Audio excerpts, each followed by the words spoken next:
지금부터 하는 얘기, 사극에서 절대 이렇게 안 보여줍니다. 조선에서 왕이 오늘 밤 누구를 부를지는 왕 마음대로가 아니었을 가능성이 큽니다. 더 충격적인 건 왕의 침소에서 벌어진 그 은밀한 순간이 시간까지 재고 순서까지 관리되고 장부로 남았다는 사실이에요. 한 줄의 기록이 어떤 후궁의 인생을 살렸고 어떤 왕자의 정통성을 무너뜨렸습니다. 오늘은 조선 왕실의 가장 은밀한 시스템, 승은의 모든 것을 파헤쳐 보겠습니다. 조선의 밤은 고요했을까요? 아니요. 왕이 사는 궁궐의 밤은 낮보다 더 바빴습니다. 깊은 밤, 왕의 침전 주변에는 발소리가 사라지지 않았어요. 등불을 든 나인이 복도를 지나가고 문 밖에는 내시가 숨을 죽인 채 대기합니다. 누구 하나 소리를 높이지 않지만 공기는 팽팽하게 당겨져 있어요. 오늘 왕의 침소에 누군가 들어갑니다. 사극에서는 흔히 광이 부르고 후궁이 들어가고 그날 밤이 지나면 끝처럼 그려지죠. 그런데 실제 조선의 왕실에서 승은은 그런 단순한 장면이 아니었어요. 오히려 그 반대였습니다. 그 순간은 왕의 사생활이 아니라 국가가 관리하는 절차였고 후사를 위한 시스템이었고 권력이 오가는 통로였고 때로는 한 여인의 인생을 영영 바꿔버리는 호출이었죠. 그리고 무엇보다 충격적인 건 왕의 가장 은밀한 시간조차 기록되고 점검되고 관리되었다는 사실입니다. 왕조 국가가 인간의 침실까지 들어와 있던 시대. 오늘은 그 보이지 않는 손이 어떤 방식으로 움직였는지 아주 구체적으로 들어가 보겠습니다. 승은, 그 한 단어는 광해의 은혜를 잇는다는 뜻이에요.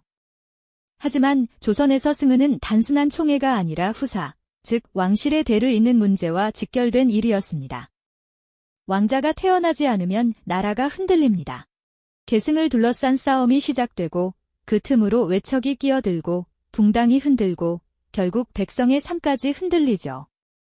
그래서 조선은 승은을 개인 감정으로만 두지 않았습니다. 시스템으로 묶어버렸어요. 그 시스템의 핵심에 있던 사람들이 있습니다. 바로 상궁과 나인들, 그리고 의료를 맡은 의관과 의녀들이에요. 왕의 침전은 왕 혼자 쉬는 방이 아니라 하나의 조직이 돌아가는 공간이었습니다. 누가 친구를 점검하고, 누가 길을 정리하고, 누가 문밖에서 대기하며, 누가 기록을 남기는지까지 역할이 분업되어 있었어요. 여기서 진짜 중요한 인물이 등장합니다. 승은 상궁. 이 사람은 단순히 시중드는 상궁이 아니라 동침과 관련된 실무를 총괄하는 관리자에 가까웠습니다. 왕의 컨디션, 궁중의 분위기, 후궁들의 순서, 때로는 왕비와의 관계까지 침전 주변에서 벌어지는 일들을 가장 가까이서 가장 현실적으로 다뤘던 사람. 그리고 승은 상궁에게는 사람 하나의 인생을 뒤집을 수 있는 권력이 따라붙을 수밖에 없었습니다. 왜냐하면 돈을 누가 들어가느냐는 단순한 방문이 아니라 권력과 미래의 씨앗이었으니까요. 승은이 정해지면 준비는 그날 밤 갑자기 시작되지 않았어요. 이미 며칠 전부터 조용히 굴러갑니다. 선택된 후궁은 일정 기간 동안 동선이 정리되고 몸을 정갈하게 맞추는 과정에 들어가요. 단지 깨끗이 씻는 문제가 아니라 왕실의 일을 치르는 사람으로서 상태를 맞추는 과정이었죠. 이때 가장 강조되는 건 두 가지입니다. 첫째, 왕의 안전. 둘째, 후사의 가능성. 당시 조선은 전염병을 두려워했습니다. 두창이나 홍역 같은 질환은 왕실에도 치명적이었어요. 그래서 승은을 앞둔 과정에서 건강 상태를 점검하는 건 자연스러운 일이었습니다.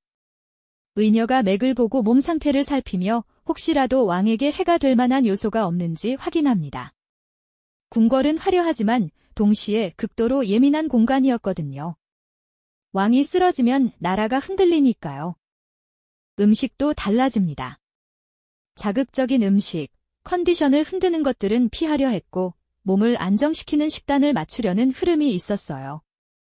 이쯤 되면 우리가 딱 느끼는 게 있습니다. 이건 사랑이 아니라 관리다. 맞습니다. 승은은 낭만이 아니라 관리였어요. 드디어 그날이 옵니다. 하지만 승은의 핵심 장면은 밤에 벌어지죠. 그럼 낮에는 무엇을 하느냐? 더 정확히 말하면 낮에는 마지막 점검과 통제가 진행됩니다. 후궁은 다시 목욕을 하고 머리를 정리합니다. 옷을 갈아입죠. 그런데 의외로 화려하게 꾸미는 것이 기본이었던 건 아닙니다. 과한 장신구나 날카로운 비녀, 지나치게 강한 향, 진한 화장 같은 건 꺼리려는 분위기가 있어요. 침전에서 무슨 일이 생기면 개인의 사고가 아니라 국가의 재난이 되니까요. 그래서 왕의 침소는 보여주는 자리가 아니라 사고가 나면 끝장나는 자리였습니다. 해가 지고 궁궐의 어둠이 내려앉으면 이제 행렬이 움직입니다. 후궁이 혼자 걸어가서 문을 두드리는 게 아니에요. 여러 명의 나인이 함께 움직이며 등불이 앞을 비추고 길을 인도하는 사람이 있고 뒤를 확인하는 사람이 따라붙습니다. 작은 행렬이 만들어지죠. 이 행렬은 화려함이 아니라 통제와 보안을 위해 존재했어요. 동선은 가능한 한눈에 띄지 않게 정해진 통로로. 궁궐은 넓지만 왕의 침전으로 들어가는 길은 아무 길이나 선택할 수 있는 길이 아닙니다. 침전 앞에 도착하면 바로 문이 열리지 않습니다. 먼저 상궁이 안으로 들어가 고합니다. 모시고 왔사옵니다. 왕의 허락이 떨어져야 그제야 문턱을 넘습니다. 그리고 문 하나 넘어가 왕의 침소인 그 자리에서부터 공기가 완전히 달라져요. 문 바깥에는 사람들이 있습니다. 왕의 호출에 대비해 대기하는 내시, 상궁, 그리고 혹시 모를 상황에 대비한 움직임. 완전한 고요가 아니라 고요하게 유지되는 긴장입니다. 그리고 승은은 둘만의 시간이라고 말하지만 사실상 둘만의 시간이 아닙니다. 왕이 부르면 즉시 들어올 수 있는 거리에서 누군가는 대기합니다. 너무 가까워서 문 하나 사이로 숨소리가 느껴질 정도로요. 이건 프라이버시가 아니라 국가 시스템이에요. 여기서부터 더 충격적인 지점으로 들어갑니다. 조선의 승은은 시간마저 관리의 대상이었습니다. 왜 시간까지 관리했을까요? 왕이 건강을 잃으면 나라가 흔들리니까요.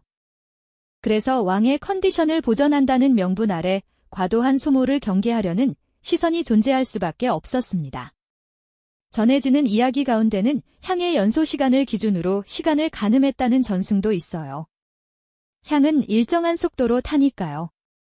만약 이런 방식이 실제로 활용되었다면 그건 낭만적인 장치가 아니라 관리 장치였겠죠.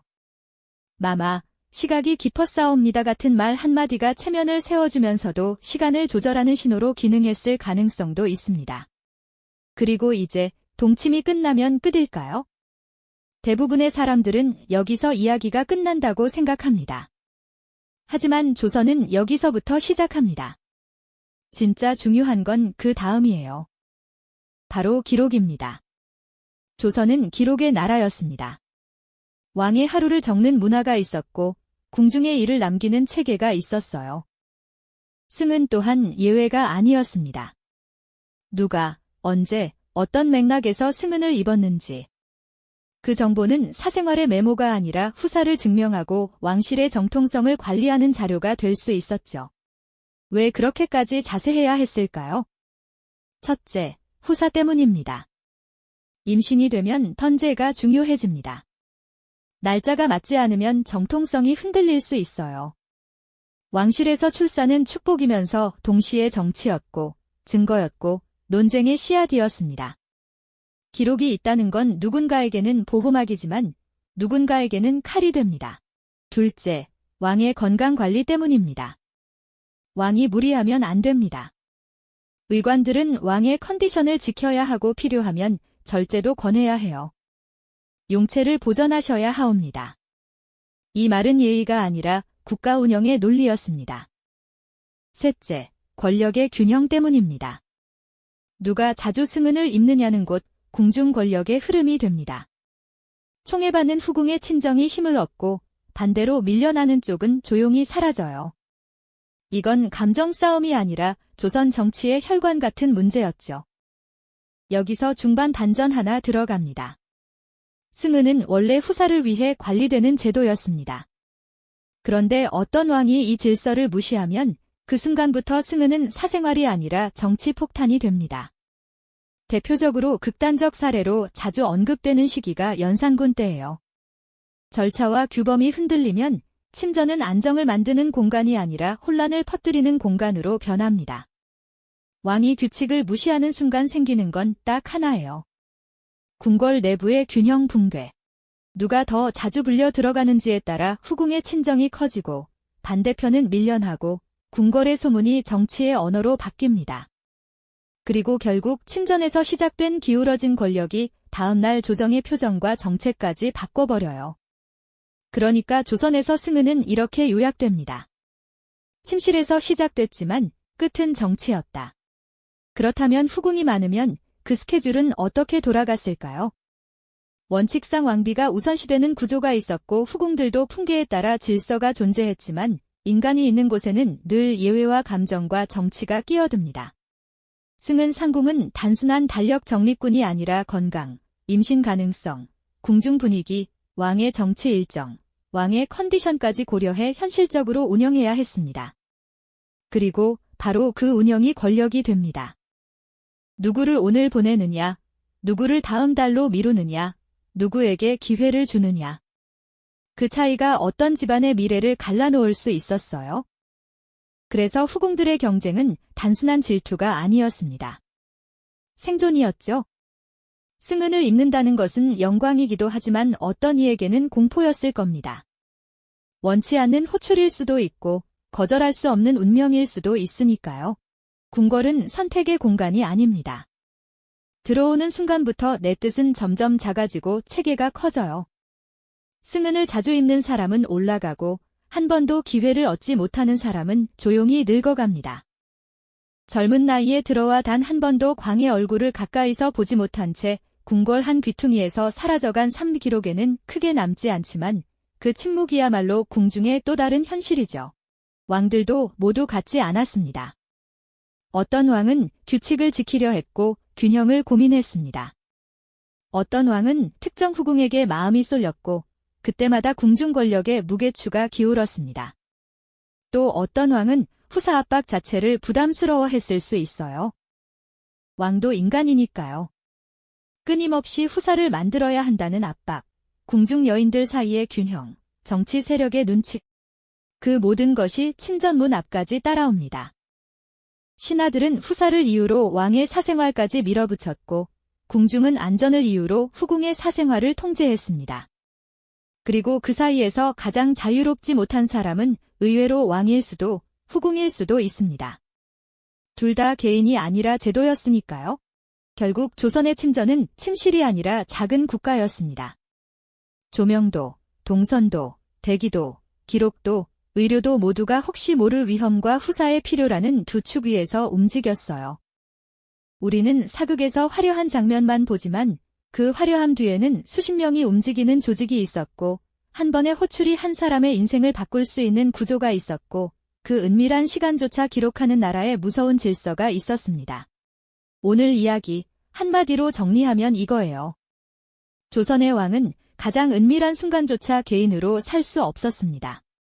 그리고 후궁들은 선택이 아니라 호출로 움직여야 했죠. 승은이라는 단어 안에는 국가의 안정, 왕실의 후사, 가문의 욕망, 그리고 한 사람의 인생이 동시에 들어 있었습니다. 여러분께 질문 하나만 남길게요.